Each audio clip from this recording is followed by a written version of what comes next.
আসসালামু আলাইকুম। আজকে আমরা আলোচনা করব ড্যান্সেল শ্যাম্পু নিয়ে। এটি প্রস্তুতকারক ইনসেপ্টো ফার্মাসিউটিক্যালস লিমিটেড। এটার জেনেরিক নেম কেটোকোনাজল 2%। এটা 120 ml বোতলের দাম 300 টাকা। 100 ml বোতলের দাম 230 টাকা। নির্দেশনা কি জন্য ড্যান্সেল শ্যাম্পু ব্যবহার করা হয়? ড্যান্সেল শ্যাম্পু খুশকি এর চিকিৎসা এবং প্রতিরোধে নির্দেশিত। মাত্রা ও সেবন বিধি। কিভাবে ড্যান্সেল শ্যাম্পু ব্যবহার করা হয়? ড্যান্সেল শ্যাম্পু সাধারণত মাথায় দিয়ে 3 থেকে 5 মিনিট মাথায় দিয়ে রেখে দিবেন। তারপর নর্মাল পানি দিয়ে ধুয়ে ফেলতে হবে এবং সপ্তাহে 2 থেকে 3 দিন ব্যবহার করবেন। এরপরে রোগের উপর ডিপেন্ড করে তারপর অবশ্যই ডাক্তারের পরামর্শ অনুযায়ী ব্যবহার করবেন। ওষুধের মিথস্ক্রিয়া। অন্যান্য ওষুধের সাথে অন্তর্ক্রিয়া এখনো জানা যায়নি। প্রতি নির্দেশনা। কেটোকোনাজল প্রতি সংবেদনশীলতা আছে এমন রোগীদের ক্ষেত্রে ব্যবহার নিষিদ্ধ। পার্শ্ব প্রতিক্রিয়া।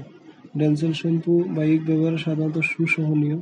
অন্যান্য শ্যাম্পুর মতো প্রয়োগকৃত অংশে আঞ্চলিক জ্বালাপোড়া, চুলকানি অথবা কনডাক্টারমাটাইটিস জ্বালাপোড়া বা অ্যালার্জি হেতু হতে পারে। চুলের তৈলাক্ত ভাব এবং শুষ্কতার ঘটনা ড্যান্সেল 2% শ্যাম্পু ব্যবহারে খুবই দুর্লভভাবে পরিলক্ষিত। গর্ভাবস্থা ও স্তন্যদানকালে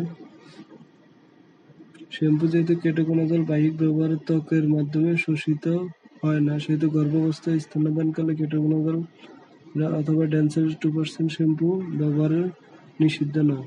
সতর্কতা। যে সকল রোগীর বাহ্যিক কর্টিকোস্টেরয়েড দিয়ে দীর্ঘদিন যাবৎ চিকিৎসা নিচ্ছেন তাদের ক্ষেত্রে ড্যান্সেল শ্যাম্পু ব্যবহারের সময় সম্ভাব্য রিবাউন্ড প্রতিক্রিয়া রোধে স্টেরয়েডের চিকিৎসা 2 থেকে 3 সপ্তাহ পর্যায়ক্রমে বন্ধ করতে হবে।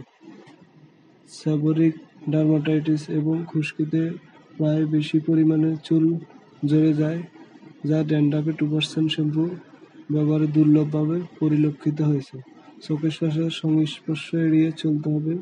যদি চোখে শ্যাম্পু প্রবেশ করে তাহলে পানি দিয়ে ধুয়ে ফেলতে হবে। মাত্রাধিক্যতা। শ্যাম্পু বাহ্যিক ব্যবহার করা হয়, তাই অতিমাত্রার ঘটনা আশা করা যায় না। অসাবধানতাবশত মৌখিকভাবে গ্রহণ ক্ষেত্রে শুধুমাত্র সহায়কমূলক ব্যবস্থা নিতে হবে। অ্যাসপিরেশন প্রতিরোধে ইমেসিস অথবা গ্যাস্ট্রিক ল্যাভেজ প্রক্রিয়া সম্পাদন করা উচিত নয়। Therapeutic class. ড্রাগ ফর সাবকনসিনাস অ্যান্ড মাইকোসিস। সংরক্ষণ। আলো থেকে দূরে ঠান্ডা ও শুকনো স্থানে সংরক্ষণ করুন।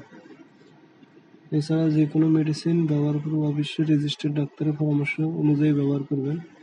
ভিডিও দেখে বা নিজে কোনো মেডিসিন ব্যবহার করবেন না বা খাবেন না। ধন্যবাদ।